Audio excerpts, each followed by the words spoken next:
ये रामकृष्ण के नाम पर इनको फंडिंग नहीं होती, ब्रह्मा विष्णु महेश के नाम पर इनको फंडिंग नहीं मिलती, बुद्ध के नाम पे मिलती। और ये हम कोई हवा में बात नहीं कर रहे, आंदोलन चला रहे हैं और 22 दिन से वहां पर पड़े हुए हैं। इससे सरकार हिल गई है, ये सरकार हिल गई है। और ये जो बौद्ध विरासत है, ये ओबीसी, क्षत्रिय, एसटी एसटी की विरासत है और इस विरासत पे हम लेके रहेंगे किसी भी कीमत पर। अगर युद्ध भी छेड़ोगे, मजबूर किया युद्ध के लिए, तो युद्ध भी करेंगे। साथियों नमस्कार, इस वक्त हमारे साथ मौजूद हैं सोशल एक्टिविस्ट लल्लन प्रसाद सोनी। बौद्धों का जो बौद्ध विहार है उस पर जो जिस तरह नाजायज कब्जा किया गया है पंडित पुजारियों द्वारा, वहां पर पिंडदान कराया जाता है, वो अब मामला बिहार तक ही सीमित नहीं रहा, वो देश भर में ये मामला पूरा फैलते हुए नजर आ रहा है। इसी विषय पे बात करेंगे। हमारे साथ सोशल एक्टिविस्ट लल्लन प्रसाद सोनी जी हैं। सर का सबसे पहले हम बहुत बहुत स्वागत करेंगे। सर जी क्या कहेंगे? सर पहले आपको बहुत बहुत धन्यवाद, और आपने बहुत ही एक अहम मुद्दे को जो है आपने उठाया है, और आपने मेरा इंटरव्यू लेने का जो आपने काम किया है उसके लिए बहुत बहुत धन्यवाद। और मैं अभी अपने सभी साथियों को, मूल निवासी साथियों को जय जोहार, जय भीम, जय संविधान, जय भारत, जय मूल निवासी, जय छात्र धर्म। आपका जो प्रश्न है वो बहुत ही अहम है कि ये जो बोध गया पर, जो बोधि महाविहार पर भारत के ब्राह्मणों ने जो कब्जा कर रखा है और बहुत समय से कब्जा कर रखा है, भारतीय पुरातत्व विभाग, भारत सरकार को भी पता है कि ये बौद्ध महाविहार है, लेकिन भारत के संविधान को ताक पर रख करके एएसआई, जो भारतीय पुरातत्व विभाग है, वो लगातार इग्नोर कर रहा है। और लगातार जो है इस तरीके के जो बौद्ध स्थल हैं उनको जानबूझ करके इग्नोर कर रहा है। वो जानता है, उसके पास सारे प्रमाण हैं, सारे सबूत हैं। जैसे साकेत का सारा प्रमाण, जो जिसको राम मंदिर कहते हैं, और उन्होंने राम मंदिर बनवाया भारतीय न्यायपालिका के द्वारा, जो वहां पर ब्राह्मणवादी जजेस थे, उन्होंने आस्था के नाम पर वो बौद्ध महाविहार को राम जन्म भूमि घोषित करके वहां राम मंदिर का निर्माण कराया, सत्ता की ताकत पर, सत्ता के बल पर कराया। लेकिन जो सच्चाई है उसको कोई भी इग्नोर नहीं कर सकता। और ये जो लड़ाई है ये केवल भारत तक ही नहीं सीमित है, ये केवल भारत तक की ही नहीं सीमित है, भारत के बाहर अंतरराष्ट्रीय स्तर पर जो है ये लड़ाई चल रही है। और इसमें तमाम जो बौद्धिस्ट देश हैं वो भी शामिल हो रहे हैं। और बड़े पैमाने पर अगर ये आंदोलन चलता रहा और भारत सरकार ने और बिहार सरकार ने इस पे कोई भी संवैधानिक तरीके से और फैसला नहीं लिया, तो ये लड़ाई बहुत लंबी होगी और बहुत ही लंबी लड़ाई लड़ी जाएगी, जिसमें बुद्धिस्ट इंटरनेशनल नेटवर्क, जो वामसेप का आपसूट संगठन है, उसने जो है चरणबद्ध आंदोलन की भी घोषणा किया है। और अभी उसका एक कार्यक्रम ज्ञापन हुआ है, उसके बाद तमाम आंदोलन होंगे। तो सवाल ये उठता है कि ये जो भारत सरकार है, जो संविधान के अनुसार चुनकर आती है, वैसे मैं तो ये कहूंगा कि वो तो ईवीएम के नाजायज सरकार है, ईवीएम के घोटाले से चुनी हुई सरकार है, बल्कि वो चुनी हुई नहीं कह सकती, चुनी हुई कहना गलत है, वो सिलेक्टेड है, नॉट इलेक्टेड। सिलेक्टेड और इलेक्टेड में अंतर होता है। वो सिलेक्टेड है, ईवीएम ने सिलेक्ट किया है। इलेक्टेड का मतलब होता है जिस भारत की जनता जो चुनती है उसको, तो वो जो है वो इलेक्टेड होता है। तो यहाँ तो सिलेक्टेड 2004 से जो है जो प्रधानमंत्री बन रहे हैं वो सब इलेक्टेड है। और इसमें बीजेपी और कांग्रेस ये दोनों का मिली भगत है, और आरएसएस इन दोनों को संचालित करती है।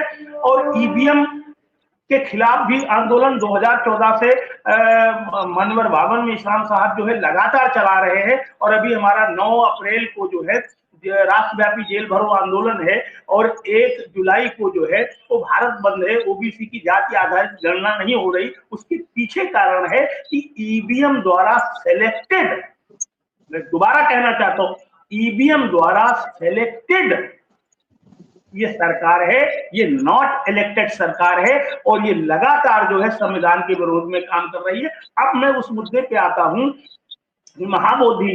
महाबोधि विहार बोध गया में लगभग 22 दिन हो गए, जहां तक मेरी जानकारी है कि 22 दिन से आंदोलन चल रहा है। अभी कुछ जो हमारे बौद्ध भंते हैं उनको जो है गिरफ्तार करके भी ले जाया गया है। और बिहार सरकार इस पे बिल्कुल एकदम जो है शांत है, जबकि बिहार सरकार का जो मुख्यमंत्री हैं वो ओबीसी के मुख्यमंत्री, ओबीसी के, और ये जो विरासत है ये ओबीसी की विरासत है।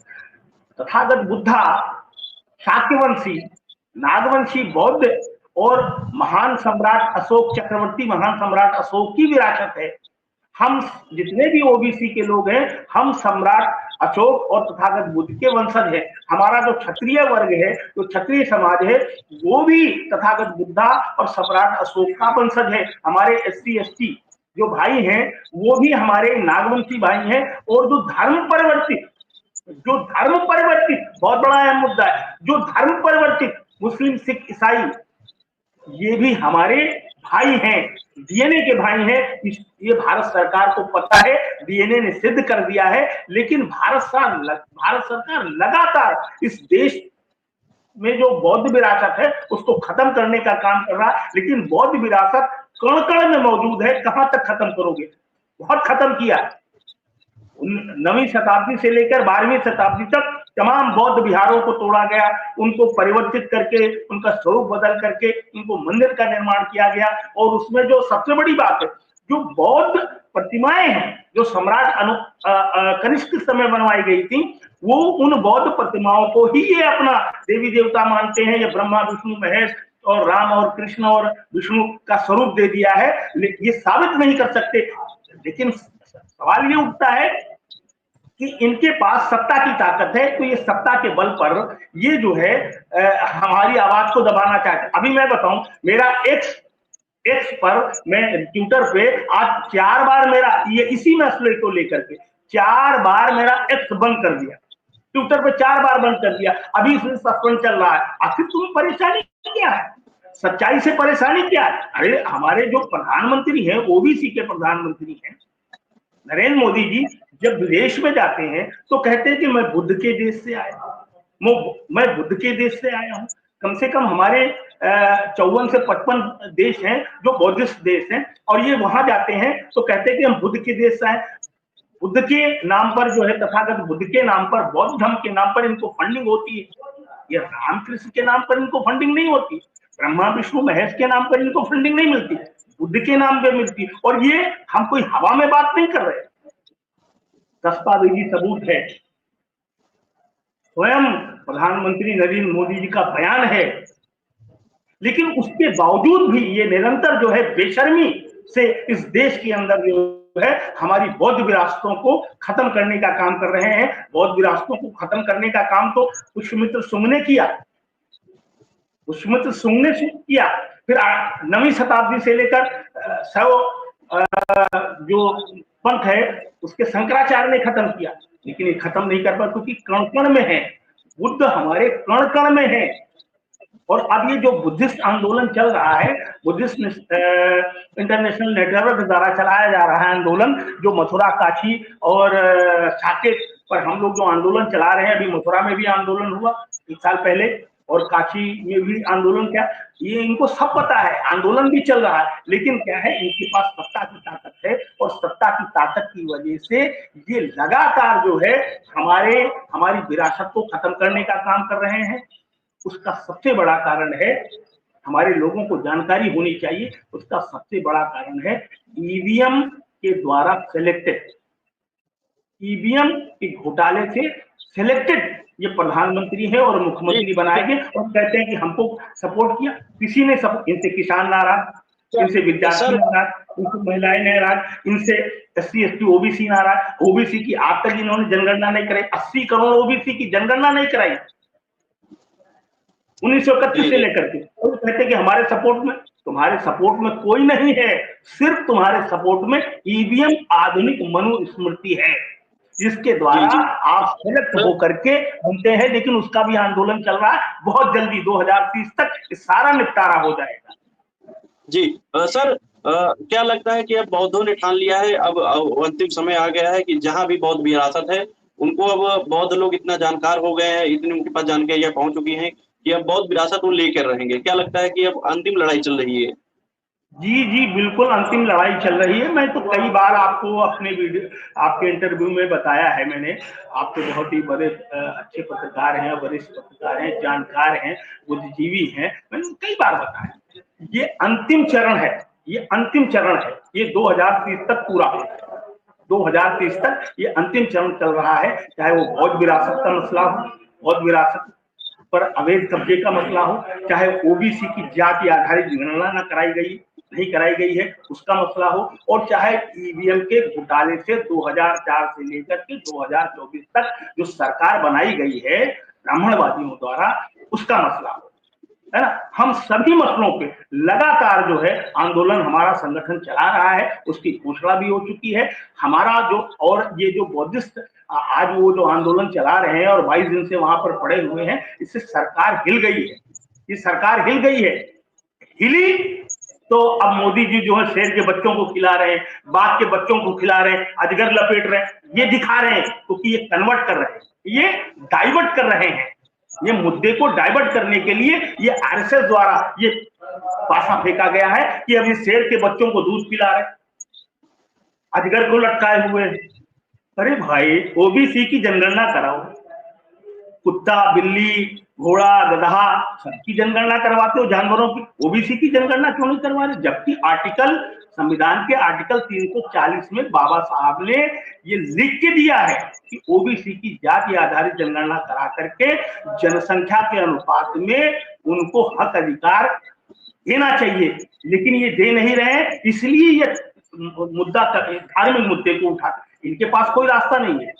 ये जवाब जब नहीं दे पाते हैं तो ये धर्म की आड़ में छिप जाते, धर्म को ले आते, कभी कहते हैं हम वैदिक धर्म, कभी आर्य धर्म, कभी ब्राह्मण धर्म है, फिर हिंदू धर्म, अभी सनातन धर्म। अभी यहाँ लुंगी पर कभी पहन लेते हो, कभी पैजामा पहन लेते हो, कभी हाफ पैंट पहन लेते हो, कभी शर्ट पहन, फुल पैंट पहन लेते हो, तो धर्म को मजाक बना रखते हैं, है ना। तो अब धर्म की आड़ में अब छिप नहीं सकते। अब ये, अब SC ST OBC और क्षत्रिय समाज, SC ST OBC क्षत्रिय समाज अब जागृत हो चुका, और ये जो बौद्ध विरासत है ये OBC क्षत्रिय SC ST की विरासत है, और इस विरासत पे हम लेके रहेंगे, किसी भी कीमत पर, किसी भी कीमत पर जाना पड़ेगा। अगर युद्ध भी छेड़ोगे, मजबूर किया युद्ध के लिए, तो युद्ध भी करेंगे, लेकिन हम भारत के मूल निवासी हैं, संवैधानिक लोग हैं। बाबा साहब कि जो संविधान ने हमको जो हक अधिकार दिया है, हम उसके तहत संवैधानिक दायरे में रहकर ही लड़ाई कर, और जो बौद्धिस्ट आंदोलन ये चल रहा है 22 दिनों से, ये संविधान के दायरे में रहकर ही किया जा रहा है। और सबसे बड़ी बात यह है कि बिहार सरकार आखिर चुप क्यों है? भारत सरकार चुप क्यों है? भारत का जो पुरातत्व विभाग चुप क्यों है? क्योंकि सब पर इन्हीं ब्राह्मणवादियों का कब्जा है, इसलिए ये सच्चाई नहीं बताना चाहते। और जब ये सच्चाई नहीं बताना चाहते तो ये डाइवर्ट पॉलिसी की तरफ भागते हैं। डाइवर्ट पॉलिसी तो कभी मंदिर, कभी मस्जिद, कभी हिंदू, कभी मुसलमान, ये मामला उठाते। ये लगातार 2000 उठा तो ये 1952 से, 1952 बल्कि 23 दिसंबर 1949 को ही नेहरू ने जो साकेत में जो बौद्ध विहार था उसमें राम और का जो है मूर्ति रख दी गई। तो शुरुआत तो इसीलिए करते, क्यों किया? क्योंकि उनको पता था कि अब भारत आजाद हो गया है, कब्जा ब्राह्मणों का हो गया है, तो अब कोई ऐसा मसला तय करो कि जो ये मसला जो है लगातार चलता रहे। तो उन्होंने 22-23 दिसंबर 1949 को उसमें मूर्ति रखवा दी, और वो उसी का आज चल रहा है। लेकिन अब मुसलमान भाई अभी तक जो बहके हुए थे, लेकिन अब मुस्लिम समाज जो है वही जागृत हो रहा है, और उसके पीछे कारण है कि जो राष्ट्रीय मुस्लिम मोर्चा जो बामसेफ ने बनाया है, उसका जन जागृति आंदोलन चल रहा है। हमारे चांद मोहम्मद साहब जो राष्ट्रीय प्रभारी हैं, वो लगातार आंदोलन चला रहे हैं, लगातार बेदारी आंदोलन चला रहे हैं, जागृति आंदोलन चला रहे हैं, इसलिए ये घबराए हुए। उधर क्षत्रिय मूल निवासी संघ भी बामसेफ ने बना दिया, तो क्षत्रिय वर्ग भी लगातार आंदोलन चला रहा। तो अब इनको ये लग रहा है कि अभी तक तो हम मुसलमानों को किसी तरीके से कंट्रोल कर रहे थे, साम दाम दंड भेद जैसे भी हो, लेकिन अब इनको क्षत्रियों को कैसे कंट्रोल किया जाए? अब ये क्षत्रिय भी लगातार आंदोलन चला रहे हैं, और जो वो स्वयं कहते हैं, वो क्षत्रिय वर्ग कहता है इस बात को कि हम हिंदू नहीं है, हम क्षत्रिय हैं, हम छात्र धर्म को मानने वाले, यानी तथागत बुद्ध के वंशज हैं, नागवंशी बौद्ध लोग हैं। और ये साबित भी हो चुका है जीने के आधार पर। जी जी। तो साथियों, हमारे साथ लल्लन प्रसाद सोनी, जिन्होंने साफ तौर पर कहा कि अब वो समय आ गया है, चाहे हमको जान की बाजी लगानी होगी लड़कर, लेकिन बौद्ध विरासतों को हम छीनने नहीं देंगे। क्योंकि साथियों देखने को मिलता है कि ये लोग मस्जिदों में मंदिर ढूंढने का काम कर रहे हैं, तमाम प्लेसों पे कब्जा करके बैठे हुए हैं, लेकिन उसमें किसी को प्रतिनिधित्व नहीं देते। लेकिन अगर बौद्ध विहार है तो वहाँ पर भंते लोग या जो जो बुद्धिस्ट लोग हैं उनका कंट्रोल होना चाहिए, लेकिन ये कंट्रोल अपने आप को दिए रखे हुए हैं बुद्धिस्ट प्लेसों पर भी। तो साथियों, जो भी लोग लल्लन प्रसाद सोनी जी को सुन रहे थे, उन्होंने जो बातें कही उस पर आपकी क्या प्रतिक्रिया है, अपनी जो राय है कमेंट बॉक्स में जरूर दीजिए। तब तक के लिए बने रहिए भोजन 85 के साथ। बहुत बहुत धन्यवाद सर। आपको भी बहुत बहुत धन्यवाद सर।